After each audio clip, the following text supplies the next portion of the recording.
অবিশ্বাস তো 2008 সালেই বরবাদ হয়ে গেছে। বরবাদ হচ্ছে আমাদের ঘরের ছবি, তো এখনো কোনোটাই দেখা হয়নি, বাট দেখবো। যত নায়িকারা আছে বা কাজ করছে বা নতুনভাবে সাকিবের সাথে কাজ করছে তারা মোস্ট ট্যালেন্টেড। অপবিশ্বাস চিত্রলেখার পাশাপাশি একজন ব্যবসায়ীও ব্যবসাতে একটু মনোযোগী হয়েছে। কাজের জায়গাটা এমন হয়ে গেছে, কিছু পাওয়া যায় কিছু পাওয়া যায় না। থ্যাঙ্কস বাই ফায়ার সকলকে পেয়েছি, সেজন্য এসে আমি সবাইকে আমার একটা উড়ন্ত ভালোবাসা ছড়িয়ে দিয়েছি। অ্যাকচুয়ালি অপবিশ্বাস বার্তা দেয় না, অপবিশ্বাস কাজ করতে পছন্দ করে। সো লেটস সি, দেখা যাক।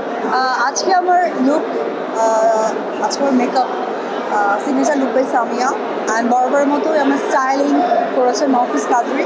আর আমি যে ড্রেসটা পরেছি এটা হচ্ছে পরশু। Always super. মা হওয়ার পর থেকে মা দিবসটা খুব বেশি ভালো লাগে। আমি মা হয়ে ভালো লাগে, বাট মিস করি আমি আমার মাকে। অ্যাকচুয়ালি ফোকাস ফ্রেমের মানুষদেরকে নিয়ে আলোচনা হবে আর সমালোচনা হবে, সো তার ব্যতিক্রম কিছু না। দায়বদ্ধতা যখন বেড়ে যায় তখন আসলে কাজের জায়গাটা একটু বেঁচে করাটাই মনে হয় যে ভালো, তাই আমিও তার ব্যতিক্রম নই।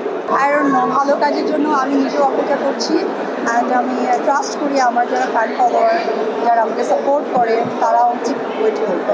এবারে ঈদটা অ্যাকচুয়ালি আমার দেশের বাইরে কেটেছে, তো আমি একটা বার্তাও দিয়েছিলাম আমার ফেসবুকে আমার বাচ্চাকে নিয়ে। ঈদের সিনেমা আসলে ওইভাবে দেখা হয়ে ওঠেনি, কারণ অপবিশ্বাস চিত্রলেখার পাশাপাশি একজন ব্যবসায়ীও ব্যবসাতে একটু মনোযোগী হয়েছে। সো ভেরি সুন দেখে ফেলবো এক এক করে, এবার প্ল্যান আছে। স্পেসিফিক না, যেহেতু চলচ্চিত্রের সব কিছু সিনেমায় আমার, আর ডেফিনেটলি বরবাদ হচ্ছে আমাদের ঘরের ছবি, সো এখনও কোনোটাই দেখা হয়নি, বাট দেখবো। আমার মনে হয় আসলে ডে বাই ডে যা হচ্ছে, প্রিয়তমা দিয়ে ভালোবাসা শুরু করেছে, তুফান দিয়ে তুফানের মতো উড়িয়ে দিয়েছে, রাজকুমার দিয়ে সকলের মাঝে মন জয় করেছে। বরবাদ তো অলরেডি মেয়েরা বরবাদ হয়ে গেছে, আশা করি ছেলেরাও বরবাদ হয়ে গেছে। তাণ্ডব কিছু একটা হবে। অবিশ্বাস তো 2008 সালেই বরবাদ হয়ে গেছে।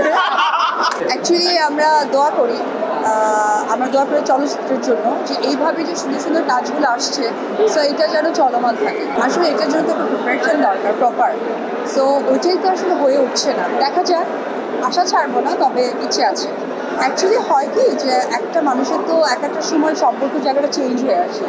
লাইক আমি যখন চিত্রনায়ক অপবিশ্বাস ছিলাম, মা অপবিশ্বাস হয়েছি, মা অপবিশ্বাসের সাথে যুক্ত হয়েছে অনেক কিছু দায়বদ্ধতা, দায়িত্ব। সো ওই জায়গা থেকে বিজনেসটা আমার কাছে মনে হয় যে আমরা প্রচুর কাজ করেছি আমি ডেফিনেটলি। সো ওই জায়গা থেকে না বিজনেসটা এই সময়টা আসলে করা উচিত। এটা নট অনলি আমি, এটা আমার মনে হয় যে বলিউডের ম্যাক্সিমাম তারকা অভিনেত্রীদেরকে বা অভিনেতাদেরকে দেখলে দেখা যায় যে তারা কিন্তু বিজনেসে নিজেকে ইনভলভ করেছে। সো আমিও ওই দিকে হাঁটছি।